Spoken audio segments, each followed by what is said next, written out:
Hello guys, as always it's Luke again here, and today I'm coming at you with a little bit of a different video. Many of you guys requested that I check out the BTS prologue video.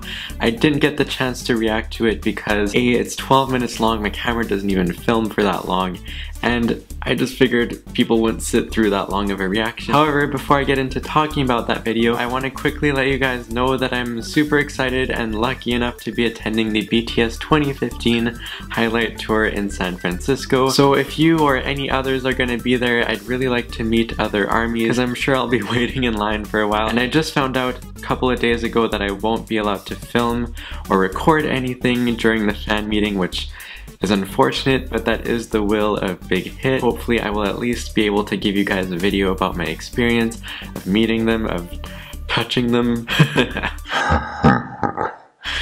And I might actually try to film a video while I'm in line if other ARMYs would be willing to participate. Please keep an eye out for that, but I will jump right into talking about the prologue video. From what I know, this is the introduction to the second part of their album, their mini album series, I guess. In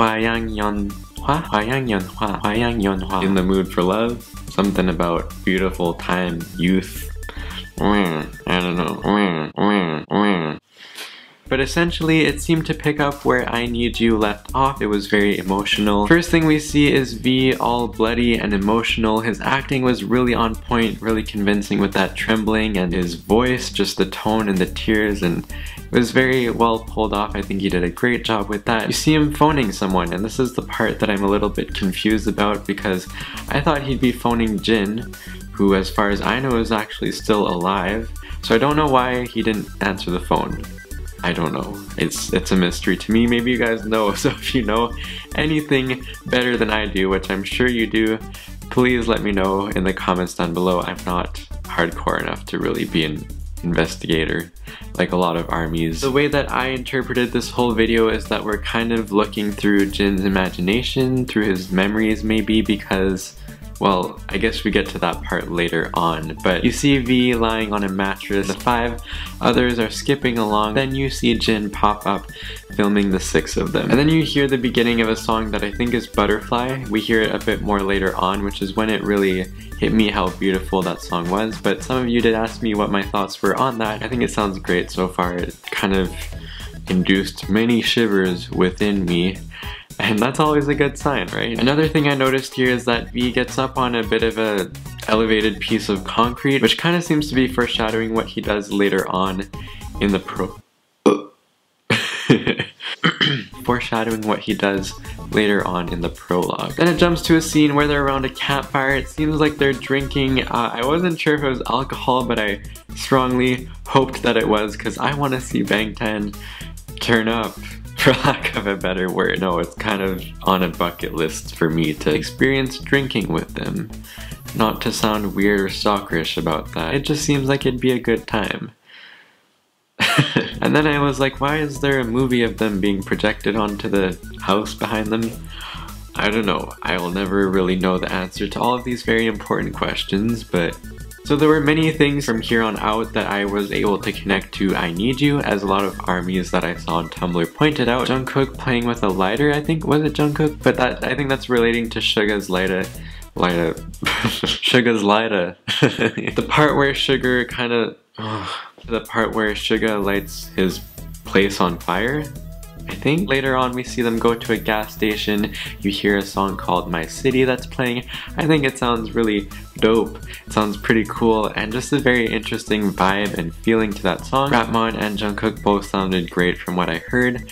And also at this gas station part you see Rapmon take out a lollipop, which is connecting to him at the gas station with a lollipop in I Need You. J-Hope comes out of the gas station and he puts a blanket over Jimin, which is also probably alluding to him being cold like he was in I Need You, shivering from the cold water. Another thing that's most important to take note of here was that Jin, Rapmon, and Suga took a picture with a Polaroid together, which comes up later on in the prologue. So it moves back to a scene where they're near the ocean and we get to hear Butterfly playing again.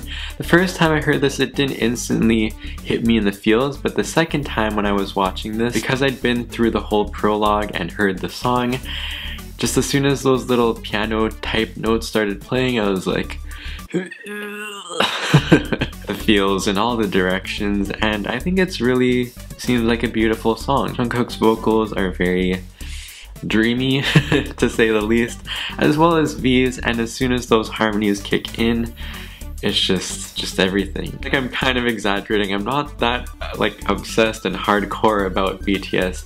They are my #1 group, but I just like to play things up for the camera. I'm not gonna lie. The love is definitely there though. Anyways, quickly after that we see V get up on the scaffolding near the water, and you see Jin look at him. He's like, what's going on here? The rest of them all take notice of this as well, and at first I thought they were saying, you know, get down, stop doing that. It looks like they're actually telling him to jump into the water, which I also had trouble interpreting this part as well, because to me, just with the whole circumstances of them having died and just the fact that I Need You dealt with death a lot as well, I thought this part was alluding to him committing suicide.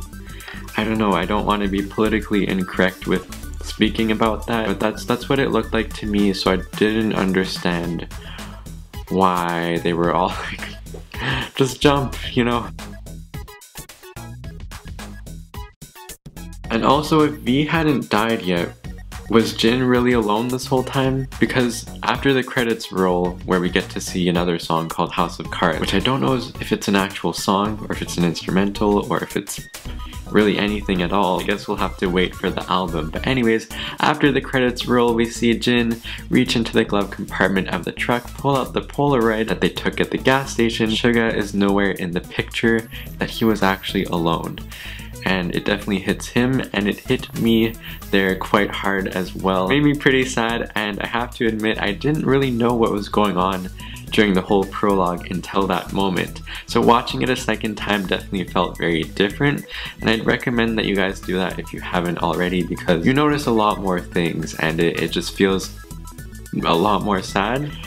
I definitely have a lot of questions. I'm not necessarily going to ask them because I'm fine with not knowing everything. A lot of you guys are better at interpreting and digging down to the details and figuring things out. I'm just not sure if V was still alive, if Jin was actually alone the whole time. Did he only die when he jumped into the water? Is that him symbolizing him going to a different place? Is he still alive? I don't know. So it's very interesting to see where they're gonna go with this kind of second era of Hwayang Yeonhwa. All I know is I'm definitely here for it, and you can definitely expect many things from me throughout this BTS comeback because I want to make the most of it. And this is just between you and me, but I actually have been working on a parody for BTS, and I hope to release it right before their comeback. Just lining things up, so I'm pretty excited to share all of that stuff, to experience all of it with you guys. I really appreciate and respect all the hard work that they do, and I hope that you guys enjoyed this video. You guys requested it